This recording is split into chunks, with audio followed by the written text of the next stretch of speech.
startups are very much focused on the domestic market in the first, and when they start with their own, the product or the company, it is very hard if you do not on the day one to think about a bigger market. The AEF Next Gen Fund, we are looking at the application layer of the AI. So we are not focusing on, the fundamental, like the LLM is not what we are focusing on, but on the application side. Good pitch is also always very, from the heart, very direct, within short period of time, tell you what they are doing, what they are, what value they are creating, etc. But then for a fundable pitch, I think it will be going back to the basics of the underlying data to support the pitch. If you don't have that plan, in the first place, it will be something that may, hinder you from really growing big. And this will also impact the interest of investors, especially international investors. เบื้องหลังยูนิคอร์นหลายตัวในเอเชียไม่ได้มีดีแค่เทคโนโลยีที่ล้ำหน้าแต่มีแรงผลักดันสำคัญจากกองทุนยักษ์ใหญ่อย่าง Alibaba Entrepreneurs Fund หรือ AEF วันนี้ Techsauce จะพาไปเจาะลึกกับคุณ Cindy Chow ผู้บริหาร AEF ว่าอะไรคือสิ่งที่นักลงทุนมองหาและทำไมแค่ไอเดียที่ดีหรือ pitch เก่งอาจจะยังไม่พอที่จะคว้าเงินลงทุนระดับโลก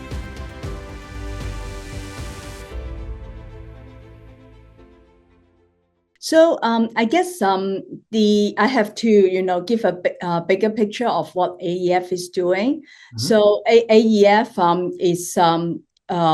is more like a foundation, I would say, because Alibaba Group endowed $130 million to set this up. Mm-hmm. Our mission is really to provide startups with a kickstart capital and to help them grow by leveraging on the Alibaba ecosystem. And now we are in Fund 3, which is the AEF Next Gen Fund that we set up last year. The reason why we can have Fund 3 is partly because some of the capital from Fund 1 is being recycled to Fund 3. ฟังแล้วหลายคนอาจเข้าใจว่า AEF เป็นแค่องค์กรการกุศลแต่จริงๆแล้วโมเดลของเขาคือการลงทุนแบบหวังผลกำไรเพื่อนำดอกผลนั้นกลับมาหมุนเวียนสร้างอีโคซิสเต็มให้ยั่งยืนและหนึ่งในกุญแจสำคัญที่ทำให้อีโคซิสเต็มนี้แข็งแกร่งคือทำเลทองอย่าง Greater Bay Area ที่เปรียบเสมือน Silicon Valley ของเอเชียที่นี่มีสภาพแวดล้อมที่เอื้อต่อการพัฒนา AI และ Open Source ที่กำลังดึงดูด Tech Talent จากทั่วโลก We have this concept of the Greater Bay Area. Basically, this is the area that we previously called the Pearl River Delta area, right? So there are a number of things on the hardware side. It is very connected. The Greater Bay Area by roads as well as high-speed train. So basically, we can travel within an hour to go to all the 9 cities plus Hong Kong and Macau within 1 hour. So it is very convenient. Secondly, as I mentioned, it used to be part of the Pearl River Delta area, which we have all the manufacturers being located when China first opened up. So it is a very good supply chain to supply to startups if they have to combine both hardware and software, say like robotics, be it robotics or other software plus hardware types of AI applications or AI products. And then of course on the software side, we have a good supply of talents because Hong Kong being part of the GBA has a lot of well-recognized universities. 5 of our universities are ranked top global 100. And there are lots of research that has previously translated into commercial use. And I'm sure that with the government's keen support of translational research, we will be seeing more and more this type of applications or research transfer to commercial use. And then they can really benefit from the supply chain and also the talents pool in the Greater Bay Area. And besides the universities, there are also a number of big tech companies in the GBA area, including like Tencent, Huawei, and of course, Alibaba also have a very big office in Shenzhen area. So some of these, engineers and technical people, they may come out to, one day leave their company and, start something new, or they may also be interested to join a startup. So the good supply of very technical people is also a very important element for the success of the GBA, which I am really confident that is going to be a very competitive and very successful tech hub. Hong Kong is a very good place for us to, bring these startups from all over the world to come. And because first of all, Hong Kong is a gateway to China. And of course, China has a very big population. And more importantly, there is a very strong middle class. We have like 700, 800 million of middle class. They are, they can really have the spending power, and they are also very adaptive to new applications. Look at like for the last decade or so, we have so many super apps from China, which is widely adopted. So we believe this is going to be a very good opportunity for companies from around the world to tap into. And also, if companies are going to want to develop the market in Asia, the open source LLM environment is very conducive for innovators to develop something new as compared to the West when we have not the open source environment, right? So we strongly believe that this is going to be a very fertile environment for the development of AI applications. ด้วยความที่ AEF ลงทุนในสตาร์ทอัพมาเยอะปั้นยูนิคอร์นมามากมายคุณซินดี้ได้แชร์เคสที่น่าสนใจของ Sandbox VR ที่เจอวิกฤตโควิดจนรายได้เป็นศูนย์ซึ่งน่าจะเป็นบทเรียนที่ดีสำหรับคนที่กำลังทำสตาร์ทอัพ It is called Sandbox VR. It is a location-based VR gaming company. So they have currently about 60, close to 70 stores around the world, mainly in North America and Europe. So they started from Hong Kong, and the founder and the team are based in Hong Kong. They developed the technology as well as the story and also all the graphics here in Hong Kong. And then eventually they branch out to the US because they see that the US market is should be easier for them, or the margin that they can gain from the US market is much more healthier than this part of the world. So they have been progressing quite well in the US, and then COVID hit, and because it's a location-based game center, they have to close down all the shops. And the founder have this. He hasn't given up really, but he has to, really face the reality. So he filed for Chapter 11 in the US so that he can renegotiate some of the lease terms with the landlords. And then, and of course, he also came to us for for some financing support during this very difficult period of time. And we did support him. And so after, the opening up, after COVID is over, they came back very strongly, especially in North America. And of course, during that period of time, during COVID, they also, really tried to see how to streamline their process and to develop some of the hardwares that you use to in the games internally to improve the margin. So I guess this is really, you sometimes have to bite the bullets when you have difficult period of time. You have to make, tough decision. When you close down all the stores, you have to fire the team. You become a very lean team. You have to talk to your investors, but then you are also have to plan how to come back when the opportunities are reopened.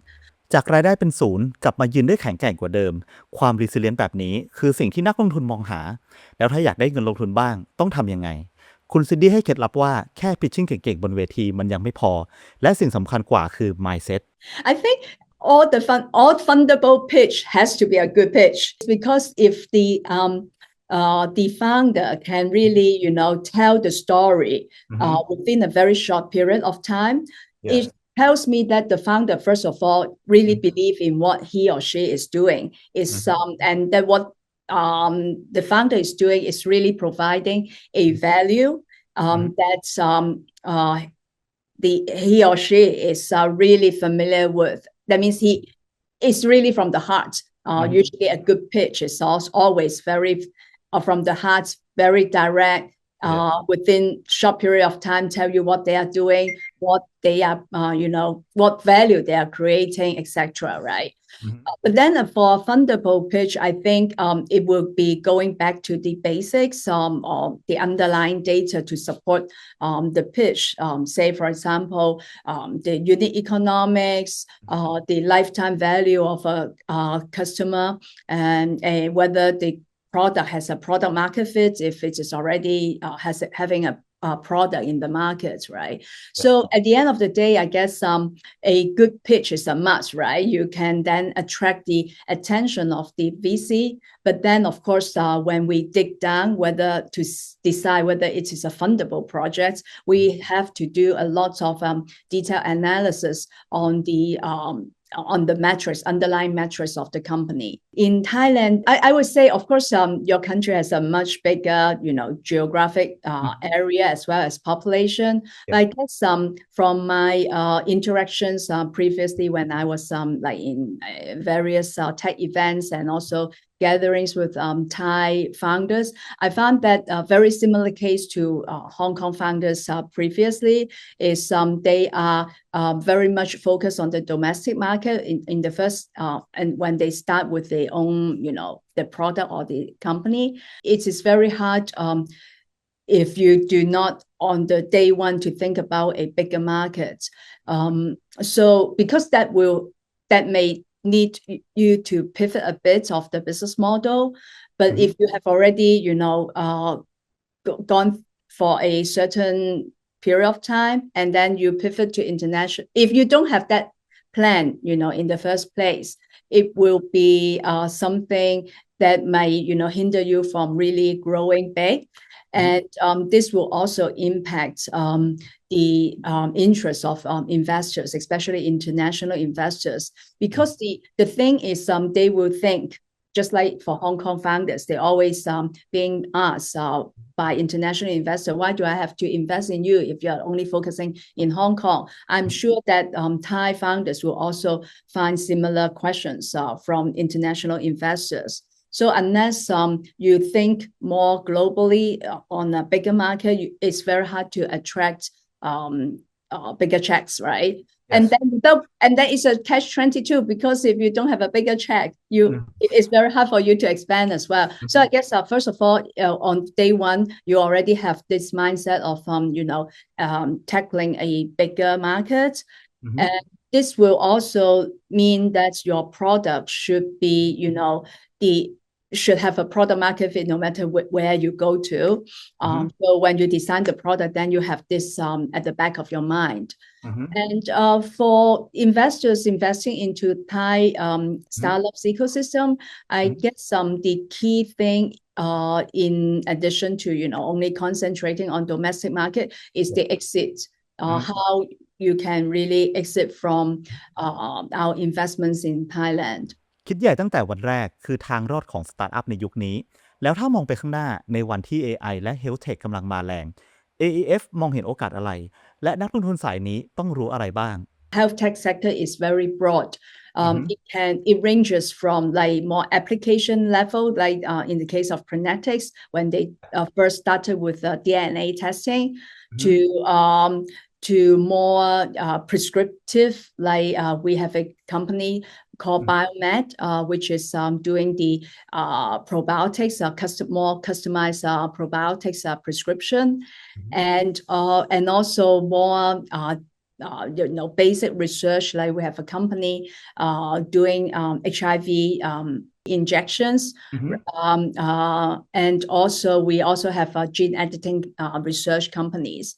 So first of all, if you are doing a investment on the healthcare, you have to understand which area you have the expertise to really provide value to the portfolio companies. Because as an investor, I believe capital is important, but the value that you are going to bring to these companies sometimes is actually more can be more important, right?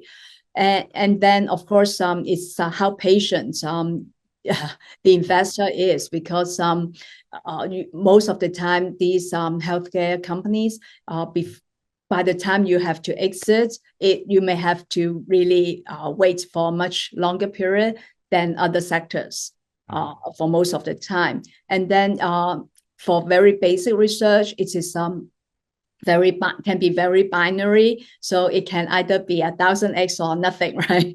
So you have to have this risk appetite as well. So I guess it really depends on few things, the duration of the fund, how patient the capital is, and the risk appetite, and then thirdly is the expertise or the value that you can bring to the portfolio company. คุณซินดี้ทำงานกับอาลีบาบามาอย่างยาวนานบทเรียนสำคัญอะไรที่เธอได้เรียนรู้ในโลกของสตาร์ทอัพตลอดหลาย10 ปีที่ผ่านมา So I guess what the insight that I get is, first of all, if you want to have a sustainable and a business that can grow, you have to provide really solve a real problem. And then secondly, I think it is important that we always look at our business as an ecosystem, not only so in my case or in our case, a lot of these business we build it internally, but then I guess from time to time we can also tap into resources from other third parties. So this concept of ecosystem is actually how we look at AEF as well. When we do the investments of our portfolio companies, first of all, we will think about how we can bring value, right? How we can use the Alibaba ecosystem to bring value to these companies, be it technical advice or business opportunities, or future, maybe one day exit back to Alibaba is can be one of the scenarios. And then within our portfolio of over close to 90 companies, we also want to see how they can work with each other to support each other. So the ecosystem concept is always something that I try to adopt. And this is something that I really learned from my days in Alibaba. As for the legacy for AEF, of course, we want people to, remember us as being the, trailblazer for the development of the startup ecosystem in Hong Kong. Because when Jack, our founder of Alibaba Group, came to Hong Kong and set up the Alibaba Hong Kong Entrepreneurs Fund. It was 10 years ago back in 2015. And at that time, even the Hong Kong government has not established the Innovation and Technology Bureau.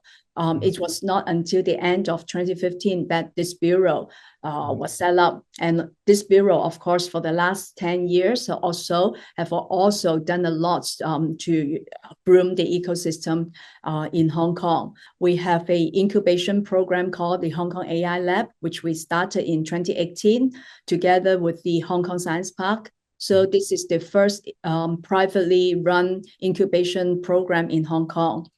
And of course, you mentioned about the Jumpstarter Global Pitch Competition.